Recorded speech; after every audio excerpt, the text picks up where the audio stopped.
नमस्कार, मी doctor संविधा Bhosale.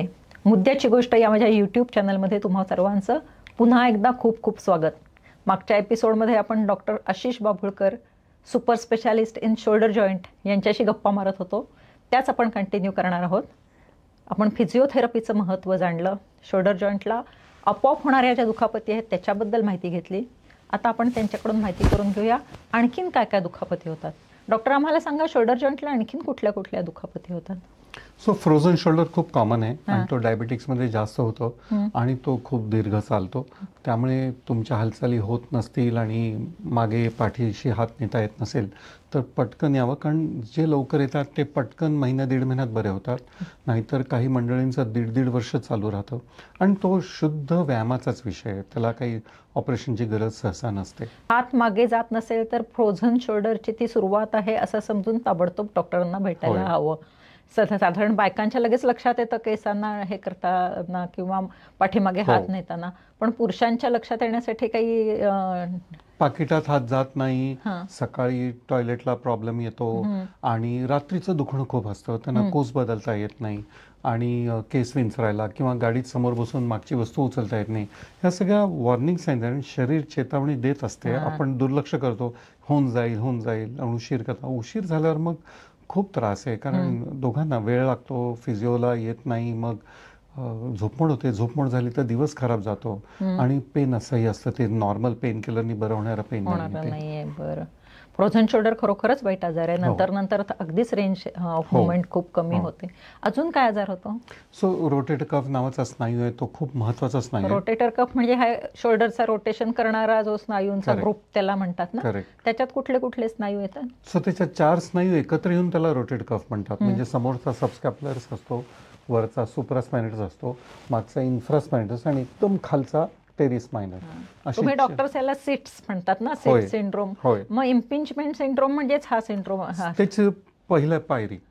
So जेव्हा impingement होते याचा अर्थ की रोटेटर कफ निकामी होतोय, वीक झालाय, मग खालचं हाड वरच्या हाडावर घासतं आणि रोटेटर कफला अजून चेपतं. आणि मग या इंजुरीमध्ये काय पहिली लक्षणं जाणवतात? रात्रीचं दुखणं, खांद्याच्या वरती हालचाल केली की त्रास व्हायला लागला. यंग लोकांना दगड फेकता येत नाही, बॉल फेकता येत नाही, आपल्याला बॅग वरती ठेवायला त्रास होतो किंवा पाण्याचा जग उचलून ओतायला त्रास होतो. हात वरती जातो पण खाली येताना गपकन खाली पडतो, कंट्रोल नाही करता येत आणि दिवसाच्या कामांमध्ये सतत बाधा येतो, अडथळा येतो असं, आणि सारखे पेनकिलर खायला लागतात. छोट्या छोट्या मुवमेंट्स अवघड होऊन जातात. सो एकदा टेअर झाला तर तो टेअर दुरुस्त होत नाही आणि मग सहसा त्याला ऑपरेशनच लागतं. त्यामुळे बेटर की तुमचं इम्पिंजमेंट स्टेज आहे, टेअर होण्याच्या आधी येत आहे, तर निश्चितरित्या तो व्यायामाने बरा होईल.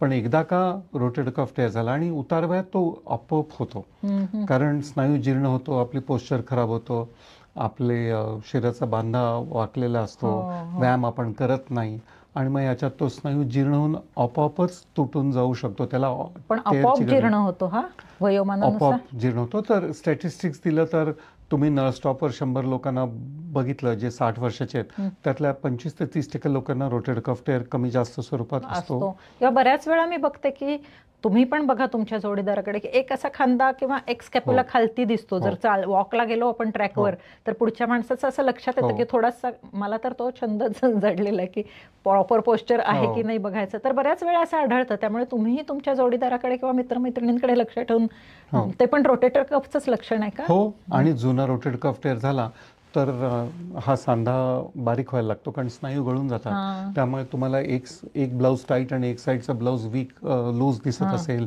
सरकत असेल, तर मग तुम्हाला त्याच्यावरून डाऊट यायला पाहिजे की आपल्याला महत्वाची आणि छोटी छोटी लक्षणं आहेत ती अगदी आपण लक्षात ठेवूया की थोडीशी जरी पेन असेल, कुठलीही हालचाल जर अवघड होत असेल किंवा कपड्यांचा एक बाई सैल आहे, एक बाई टाईट आहे, केस विंचरताना, हात पाठीमागे निघताना, गाडीतलं मागचं सामान काढताना दुखत असेल तर आधी शोल्डर जॉईंटची काळजी घ्यायला हवी.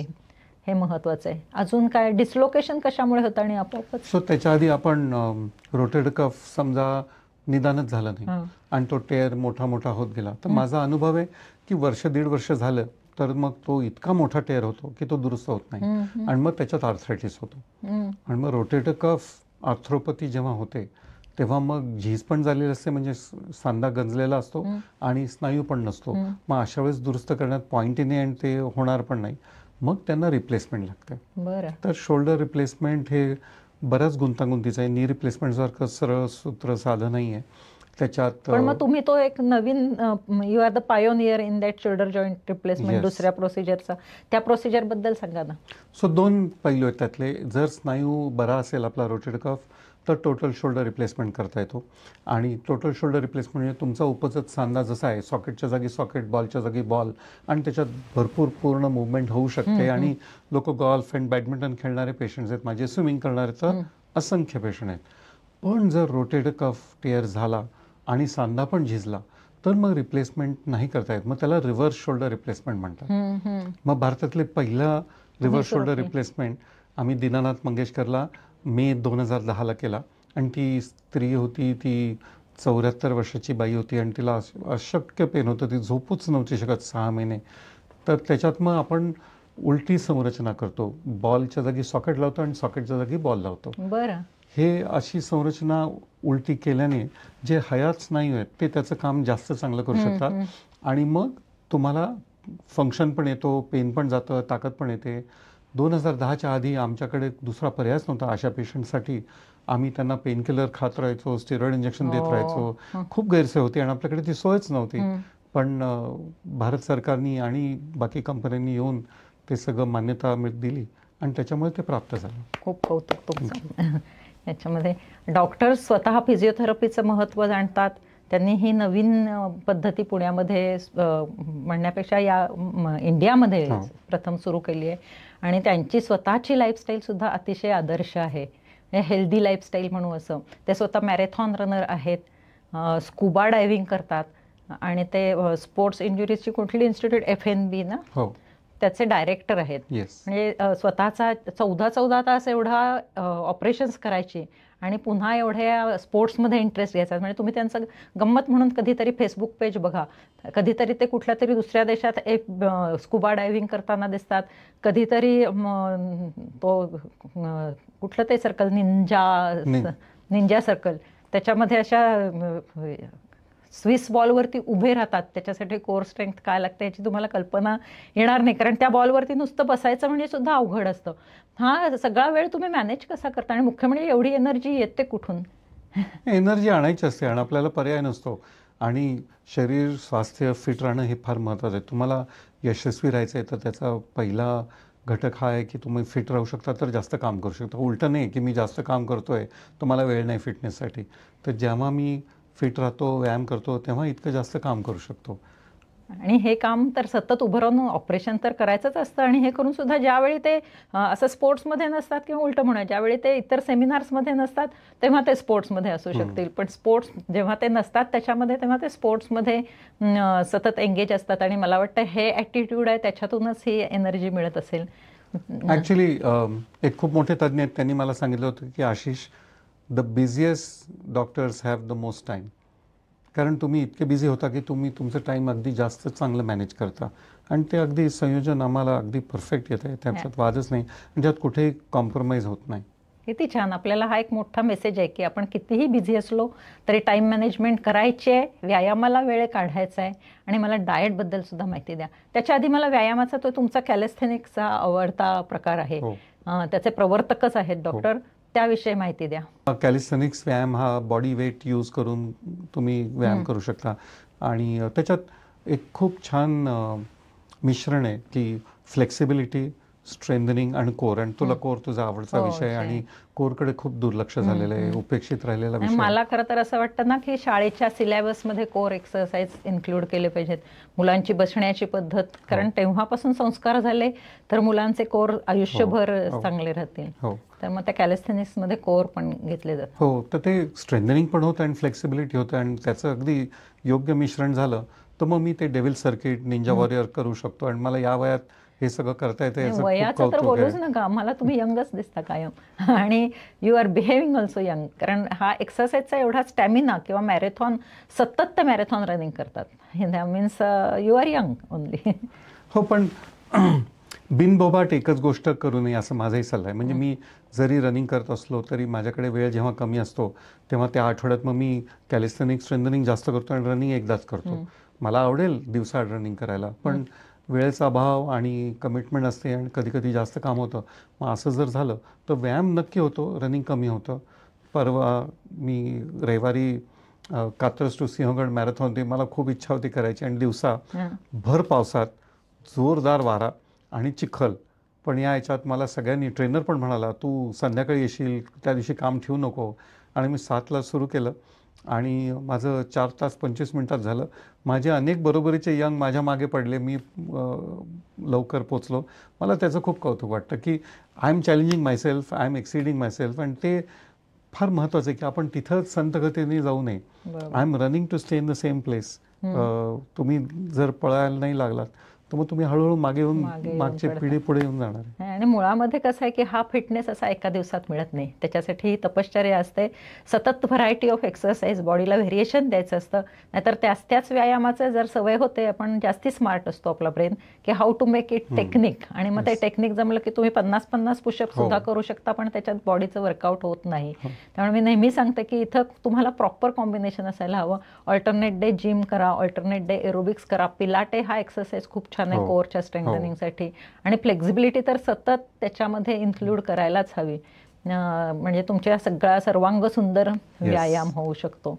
आणि जेव्हा जिमचे व्यायाम कराल तेव्हा किती वजन उचलतोय त्याच्यापेक्षा कसं वजन उचलतोय, आणि स्पेशली ते खालती आणताना किती कंट्रोलमध्ये आहोत, असं जर केलं तर कुठल्याही इंजुरी खेरीज तुम्ही तुमच्या शरीराची छान डेव्हलपमेंट करू शकता.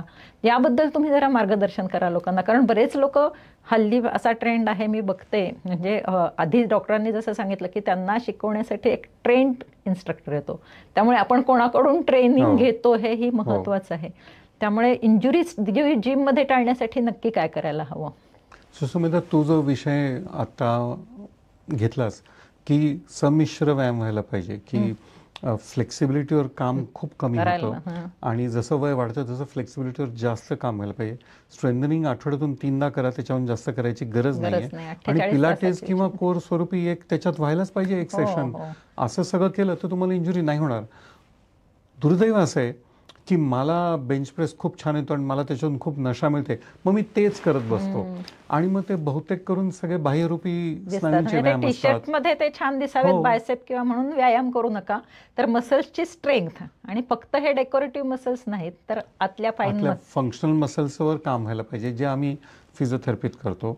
तर ते महत्वाचं. मला तरुण मुलं खूप दिसतात जिममध्ये, पूर्वी नसायचे असे.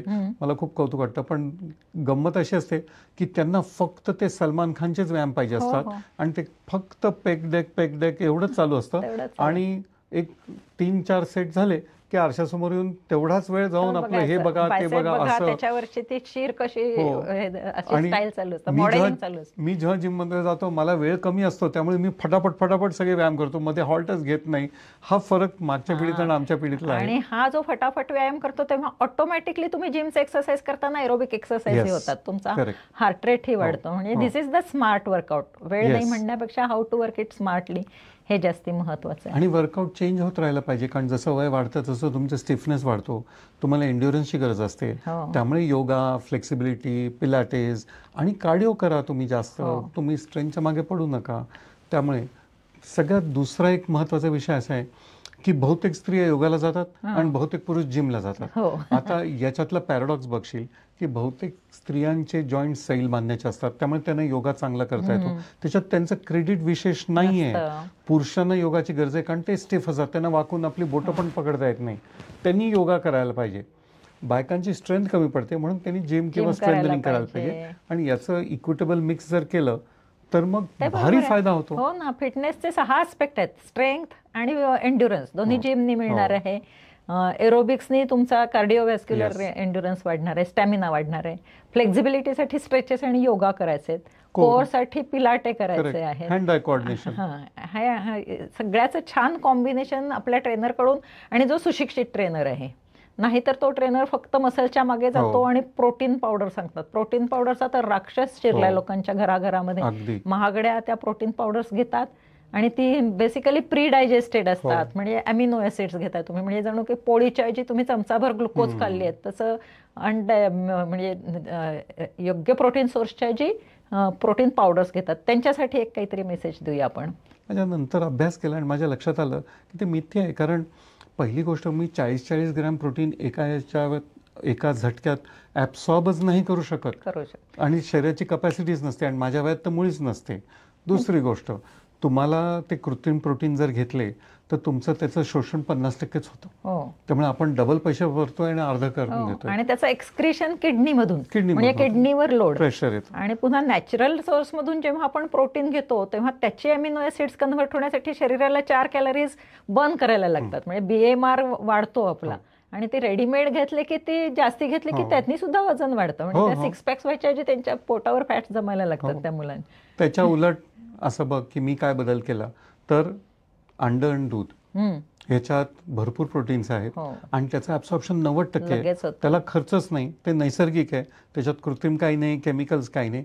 गरज नाही आपल्यासारख्या माणसाला, ज्याला मिस्टर इंडिया व्हायचं आहे, ज्याला ऑलिम्पिक्समध्ये भाग घ्यायचा आहे आणि त्याला ते मिस्टर युनिसाठी ते बॉडी शेपिंग आणि बिल्डिंग करायला लागतं, त्याच्यासाठी ठीक आहे, त्याला प्रोटीनची गरज पडते. 60-60 ग्रॅम. आमच्या जिममध्ये असे 3 ट्रेनर्स आहेत की ज्यांनी कधीही प्रोटीन पावडर घेतले नाहीत, पण त्यांनी बॉडी शो आणि बॉडी बिल्डिंग त्यांनी, म्हणजे ते शक्य आहे. प्रोटीन पावडरला बळी पडण्याची गरजच नाही. आणि डॉक्टरांनी सांगितलं त्याप्रमाणे अंडी आणि दूध याची बायोलॉजिकल व्हॅल्यू, म्हणजे त्याच्यामधली सगळी प्रोटीन्स शरीराकडून वापरली जातात. म्हणजे ते मॅजिक फूडच म्हणायला हवं. दुधाबद्दल जरा माहिती द्या ना.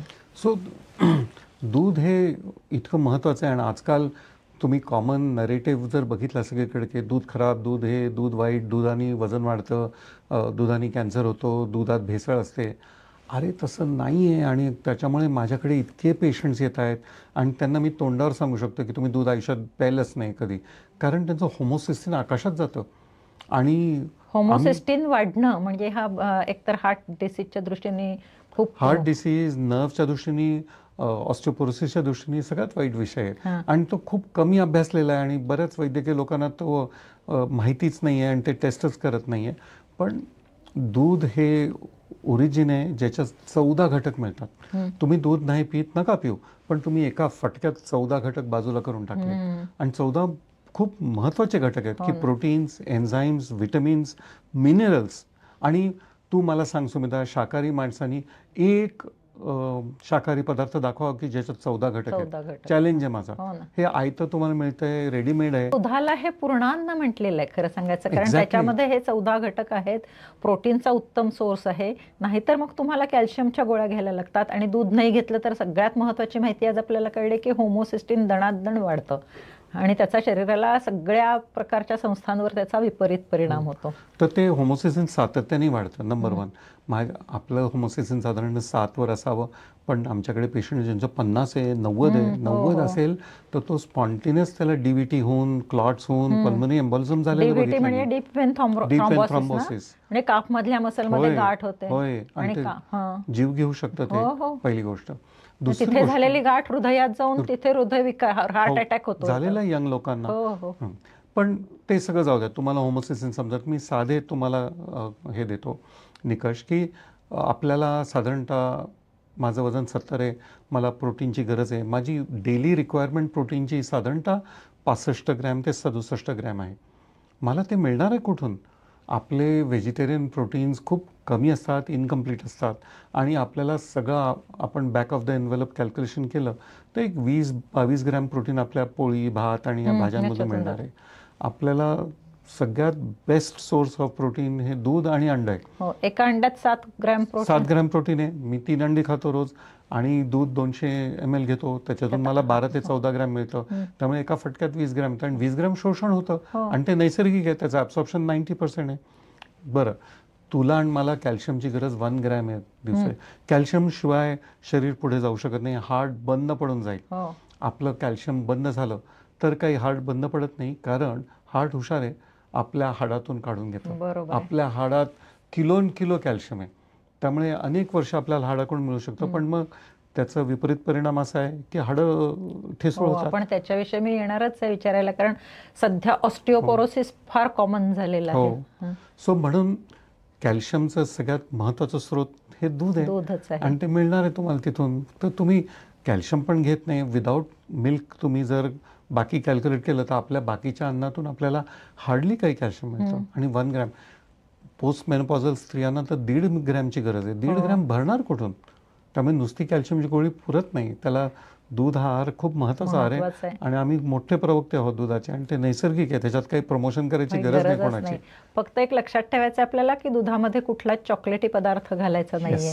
हे अगदी महत्वाचं आहे. आणि कॅल्शियमची गोळी घेतल्यानंतर व्यायाम करायचा नाही तर ती गोळी तशीच बाहेर एक्सक्रीट केली जाते. ह्या दोन्ही गोष्टी अगदी महत्वाच्या आहेत. त्यामुळे डाएटचं नियोजन करताना डॉक्टरांनी सांगितल्याप्रमाणे त्यात प्रोटीन्स नॅचरल स्रोतातून आले पाहिजेत. भाज्या फळं यांचा छान त्याच्यामध्ये इन्क्लूड करायला हवेत. त्यामुळे बॅलन्स्ड, मी नेहमी सांगते की बॅलन्स्ड, न्यूट्रिशियस, सम्शियस, इंटरेस्टिंग आणि लोकल असं डाएट घ्यायला हवं. आणि एक्सरसाइज तर त्यांनी सांगितलंच, रेग्युलर करा, जास्तीत जास्त करा, व्हरायटी त्याच्यामध्ये असू दे आणि तुम्ही स्वतःलाच चॅलेंज करा असा त्यांनी आपल्याला निरोप दिलेला आहे. आता आपण ऑस्टिओपोरोसिसकडे वळणार आहोत, पण त्याच्या आधी मला आत्ता तुम्हाला विचारावं असं वाटतं, तुम्ही होमोसिस्टिनबद्दल एवढी छान माहिती दिली. खरं तर एवढे कुठले डॉक्टर एवढी सगळ्या घटकांबद्दल माहिती देत नाहीत किंवा डॉक्टरांकडे गेल्यावर बऱ्याच वेळा मला माझे क्लायंट सांगतात की त्यांनी मला B12 दिलंय, D3, त्याचं काय रोल आहे, म्हणजे B12, D3, कॅल्शियम, ह्या सगळ्याचं काय रिलेशन आहे बोन हेल्थमध्ये? सो माझ्या पेशंटचं मी कायम रूट कॉज अनालिसिस करत असतो की हा फ्रोझन शोल्डर का झाला किंवा याचा रोटेटेड कफ टेअर लवकर का झाला किंवा याला तत्सम का झालं. तर त्या विश्लेषणात कळत होतं की आपण व्यायाम सगळ्या पेशंटला देतोय, पण काही ठराविक पेशंट बरेच होत नाही व्यायाम देऊन सुद्धा. आणि आमचा व्यायामाचा प्रोग्राम इतका समृद्ध आहे की मला 12व्या दिवशी रिझल्ट मिळतो. तर मग खोदून जरा विश्लेषण केलं आणि मग साक्षात्कार झाला की अरे हे B12 डेफिशियन्सी. तर B12 डेफिशियन्सी असल्यामुळे होता हा. खरं तर रिसर्च झाला तुझा आहे ना, माझे पब्लिश पेपर्स आहेत की दुधातून B12 मिळतं आणि ते ॲडिक्वेट ॲब्सॉर्ब होतं.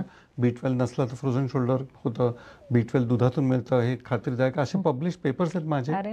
पण B12 मग आम्ही सुरू करायला लागलो आणि बरेच बरे व्हायला लागले पेशंट. तरी एक छोटा गट होता पेशंटचा की तो B12 देऊन सुद्धा बरा होत नव्हता. मग त्याच्यानंतर 2007 मध्ये B12चं संशोधन झालं. 2009 मध्ये आम्हाला कळालं की व्हिटॅमिन डी फार महत्त्वाचा घटक आहे, कारण कॅल्शियम, B12 आणि डी हे एकमेकात रुळलेलं आहे. त्याची केमिस्ट्री अशी आहे की आपण व्हिटॅमिन डी घेतल्याशिवाय कॅल्शियमचं शोषण होत नाही. कॅल्शियम नसेल तर B12 ॲब्सॉर्ब होत नाही. त्यामुळे हे तिन्ही घटक एकत्र जाणं फार महत्त्वाचं आहे. D3 नसेल तर कॅल्शियमचं ॲब्सॉर्प्शन नाही, कॅल्शियम नसेल तर B12 ॲब्सॉर्ब होत नाही, कारण B12 ला कॅल्शियमची गरज आहे आणि कॅल्शियमला ऍसिड आणि व्हिटॅमिन डी ची गरज आहे. बरं, असं सगळं खूप महत्त्वाचा अभ्यास आहे तो आमचा. आणि मग हे द्यायला लागलो. आता त्याच्यात असं झालं की बाहेर एक समज झाला वैद्यकीय व्यवसायात की अरे B12 D3 घेतलं की मग आपलं छान बरं होतं. त्यामुळे येत जात प्रत्येक पेशंट B12 खायला लागला. त्यामुळे B12 घेत असाल आणि B12 ची टेस्ट केली तर ती 800-900 काही पण येणार. आणि मग आम्हाला कळेच ना की आलं याचं कमी आहे का नाही आहे. त्यामुळे आम्हाला ते मोजता येईना. आणि आता प्रत्येक जण उठसूट B12 खातोय. त्यामुळे एकमेकांना सल्लेही देतात. पण खरं तर D3 जास्ती घ्यायचं नसतं ना, आठवड्यातून एकदाच घ्यायचं असतं. त्यामुळे तुम्ही तुमच्या डॉक्टर्सना विचारा की B12 कधी घ्यायचंय, D3 कधी घ्यायचंय, कारण त्याचा ओव्हरडोस झाला D3चा तरी सुद्धा ऍब्सॉर्प्शन हॅम्पर होतं ना. हो, पण जिथे दुष्काळ आहे तिथं पूर येत नाही आणि बहुतेक जागी दुष्काळ असेल, त्यामुळे गरज नाही त्याची. पण मग असं सगळं झाल्यावर आम्हाला थोडा अभ्यास केला मी परत आणि मग माझ्या लक्षात आलं की होमोसिस्टिन जर चेक केलं तर त्याच्यावरून या तिन्ही घटकांचा हिशोब कळतो आणि मग तुम्ही गोळ्या घेत असाल तरी होमोसिस्टिन तपासता येतं. असं करून होमोसिस्टिनची टेस्ट सुरू झाली. मग B12 ची टेस्ट करायचं बंदच केलं आम्ही, कारण ते महागाच्या टेस्ट आहेत. उगाच वायफळ टेस्ट करतोय आणि होमोसिस्टिनच्या व्हॅल्यूज वरून आपल्याला कळतं B12 आणि D3 कमी आहे हे कळू शकतं. ते सरगेट मार्कर आहे त्याचा. आणि असं करून आणि मग होमोसिस्टिन चेक करायला लागल्यावर कळायला लागलं की बापरे केवढा अंधार आहे. काही पेशंटचं 40, 50, 90, आमचा हायेस्ट म्हणजे 98 होमोसिस्टिन म्हणजे मी बघितलेलंच नाहीये, कुठे पब्लिश पण नाही, इतकं खराब. आणि त्यांना विचारलं जन्मताच दूध घेतलं नाही कारण आवडतच नाही. अरे बापरे. असं आणखीन कुठल्या सप्लिमेंट तुम्ही? असं सगळं करत असताना आमचे बहुतेक पेशंट छान व्हायला लागले आणि या गेल्या एक 8 वर्षात 7-8 वर्षात आमच्या लक्षात आलं तरी एक छोटा गट आहे, अगदी छोटा, की जो फ्रोझन शोल्डर होतोय त्याचं B12D3 चांगलं आहे आणि आपण ते देतो आणि तरी तो बरा होत नाही. आणि त्याच्यावरून आम्ही फेरिटिनवर घसरलो.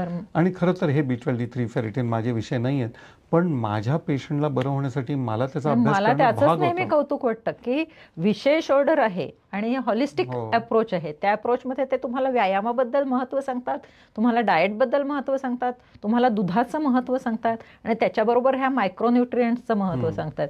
हे खूप महत्त्वाचं आहे काउन्सिलिंग. त्यामुळे ह्या सगळ्या गोष्टी पॅरामीटर्स लक्षात घेतले तर बऱ्यापैकी दुखणं आटोक्यात येतं. सो त्याच्यामुळे इतकं कम्प्लीट झालं आता की बहुतेक पेशंट बरेच होऊन जातात. आता बरेचसे विषय असे सॉल्व्ह झाल्यासारखे आहेत. त्यामुळे त्याच्यात एक समाधान पण आहे आणि पेशंट नॅचरली बरा होतोय. पेन किलर द्यायचा आमचा कल नाही, स्टेरॉइड द्यायचा आमचा कल नाही आहे.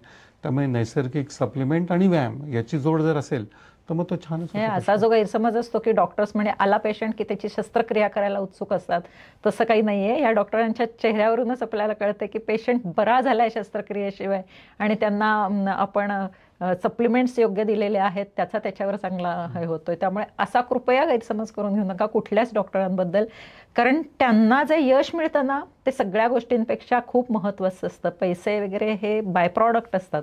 यश मिळणं आणि पेशंट बरा होणं यातला आनंद आहे तो अवर्णनीय आहे. आणि आता सगळ्यात महत्त्वाचा प्रश्न म्हणजे ऑस्टिओपोरोसिस, त्याविषयी आपण बोलूया. सो हा खूप ज्वलंत विषय आणि खूप उपेक्षित राहिलेला आहे. दुर्दैव असं आहे की ऑस्टिओपोरोसिस हे समाजात इतकं ग्रासलेलं आहे, पण तो विडा उचलायचा कोणी? फिजिशियननी उचलायचा, गायनेकोलॉजिस्टनी उचलायचा, एंडोक्रायनॉलॉजिस्टनी उचलायचा, डायबेटॉलॉजिस्टनी उचलायचा का ऑर्थोपेडिक? माझं म्हणणं ह्या सगळ्यांनी, आपला पुण्या शहरात 70 लाख पॉप्युलेशन आहे तर आपल्याकडे साधारण 100 डेक्सा स्कॅन पाहिजे. हातावर मोजणे इतके डेक्सा मशीन्स आहेत आणि त्यातही 3-4च आहेत ज्यांच्याकडे खरं चांगलं मशीन आहे की फुल टेस्टिंग होते, ज्याच्यात लॅटरल स्पाईन आणि हिप दोन्ही होतं. बऱ्याच जणांकडे एपी स्पाईन आणि हिपच होतं, ज्याच्यातून पूर्ण तशी माहिती मिळत नाही. आणि माझा जवळचा विषय आहे, मी याच्यावर खूप अभ्यास केलेला आहे. पण अनफॉर्च्युनेटली आपण हार्डली 1% पण पेशंट्सला इलाज नाही करू शकत आणि आम्ही एकटं बसून नाही करू शकत. हा सगळ्या वैद्यकीय समाजाने उचलण्याचा विषय आहे, त्याचा अभ्यास करणं विषय आहे. एक लक्षात घ्यायला पाहिजे की समाजात अनेक लोक ऑस्टिओपोरोसिसने वावरत आहेत, ते आपल्यापर्यंत येत नाही कारण ते पडत नाही आणि आपल्याला वाटतंय की पडल्यामुळे फ्रॅक्चर होतं. वयस्कर लोकांचं कावळा बसतो आणि फांदी तुटते, कारण ते हाडच ठिसूळ होतं. कसं की फ्रॅक्चर होतो, तो ऑर्थोपेडिक सर्जनकडे जातो, ऑर्थोपेडिक सर्जन त्याचं फ्रॅक्चर छान दुरुस्त करून घेतो, तो चालत घरी जातो. विदिन अ इयर, 1.5-2 वर्षात दुसरं पुन्हा पडतो, दुसरं फ्रॅक्चर होतं, तो त्याच डॉक्टरकडे जातो, तो तेच फ्रॅक्चर परत दुसरं होतं, परत थोड्या दिवसांनी तिसरं फ्रॅक्चर होतं, कारण हाडं ठिसूळ आहे. पण मग असं ठराविक वयात करून घ्यायलाच हवं का डेक्सा स्कॅन? म्हणजे 100% साधारण कुठल्या वयात करून घ्यावं? सो ज्या सुदृढ स्त्रिया आहेत, पोस्ट मेनोपॉझल, 60 वर्षाच्या झाल्या की आपल्या वाढदिवसाला डेक्सा स्कॅन करून घ्यायचा. बरं, मग 60व्या वर्षी ऑस्टिओपोरोसिसवर ट्रीटमेंट घेतली तर करेक्ट होऊ शकतं? हे वेळेत केलं तर निश्चित करेक्ट होऊ शकतं. पण ज्या बायका ॲट रिस्क आहेत की कमी बांधण्याच्या आहेत, त्यांना हायपोथायरॉइड आहे, त्यांना स्टिरॉइड चालू आहे, त्यांना वात आहे म्हणजे इन्फ्लेमेटरी डिसीज लाईक रुमॅटॉइड वगैरे असेल, तर यांनी 50शीतच करायला पाहिजे, कारण त्या ॲट रिस्क आहे. ऑस्टिओपोरोसिस झाल्यावर, फ्रॅक्चर झाल्यावर त्याच्यावर ट्रीटमेंट देण्यापेक्षा ते व्हायच्या आधी करण्यात गौरव आहे आणि आत्ताची गरज आहे. बरोबर आहे. करंटली पुरुषांना ऑस्टिओपोरोसिस इतक्या लवकर होत नाही, तर 70 नंतर त्यांनी करावं.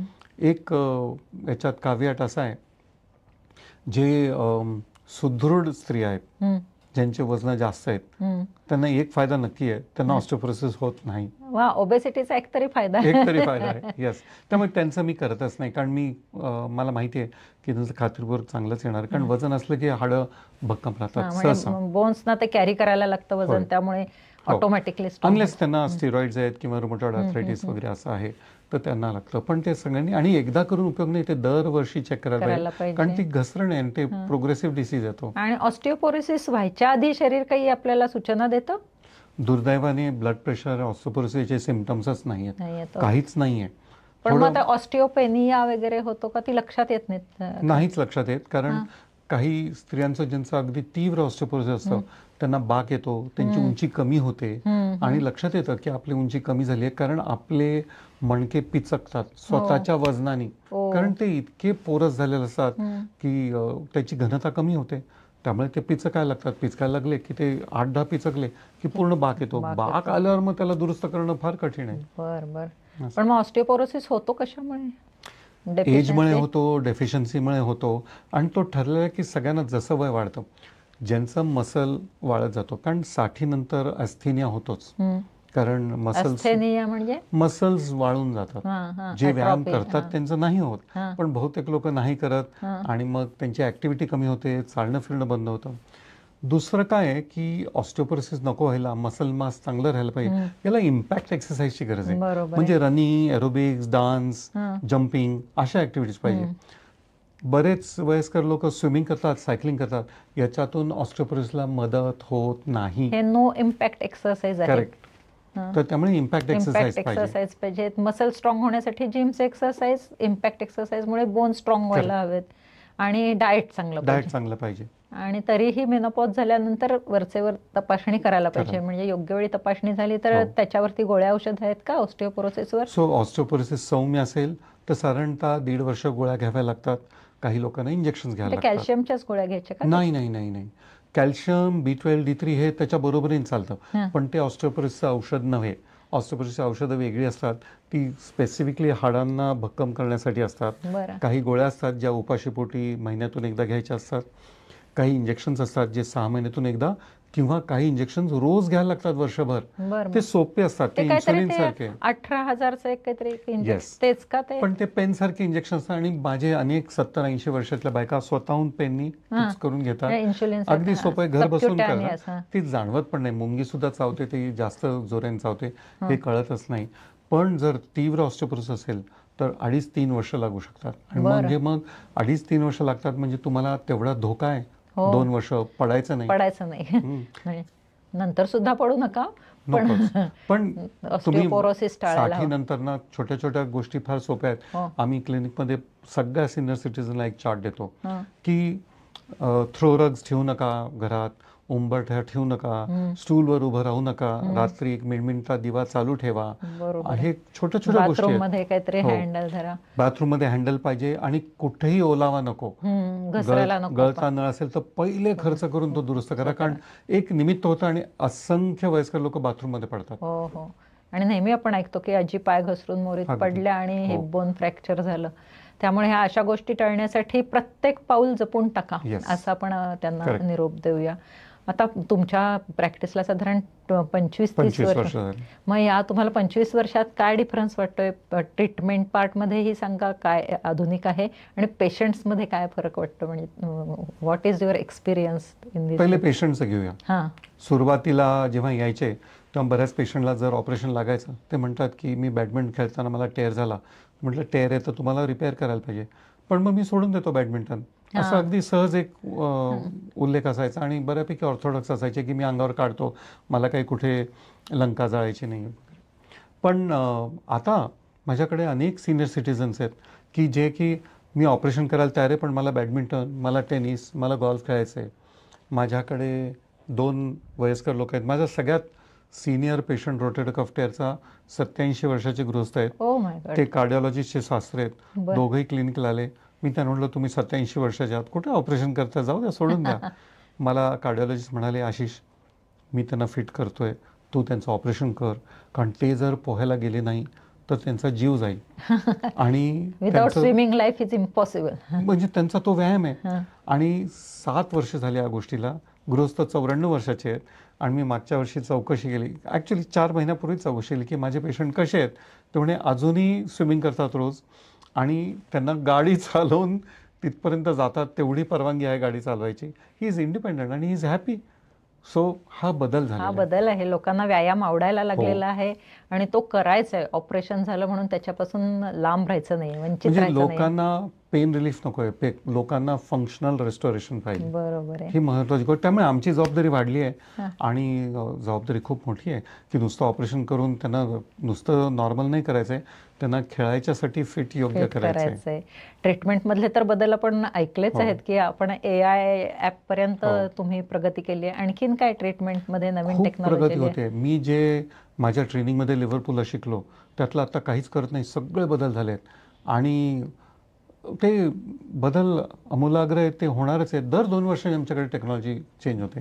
आपण ती आत्मसात नाही केली तर आपण रिडंडंट होणार आहोत. त्यामुळे AI तर आमच्या आयुष्यात सगळीकडे आलेलं आहे. आमचं जे शोल्डर रिप्लेसमेंटचे पेशंट येतात त्यांचं CT स्कॅन एक स्पेशल पद्धतीने होतो. तो स्पेशल पद्धतीने झाला की ते अपलोड होतं ॲपवर आणि ते ॲप सगळं त्याचं असेसमेंट करतं आणि मग त्याच्यात झिरो ह्युमन एरर. त्याचं डिफॉर्मिटी किती अँगलची आहे, त्याचा साईज काय आहे, त्याचं कोणत्या व्हर्जनमध्ये टाकायचं आणि हा साईज टाकला तर मुवमेंट किती प्रस्थापित होईल याचं प्रेडिक्शन. त्याच्याहून पुढे ते आम्हाला सांगू शकतं की जर 3 आठवड्यांनी सर्जरी करणार असाल किंवा जास्त वेळाने तर त्याचं PSI म्हणजे पेशंट स्पेसिफिक इन्स्ट्रुमेंटेशन करतो आम्ही.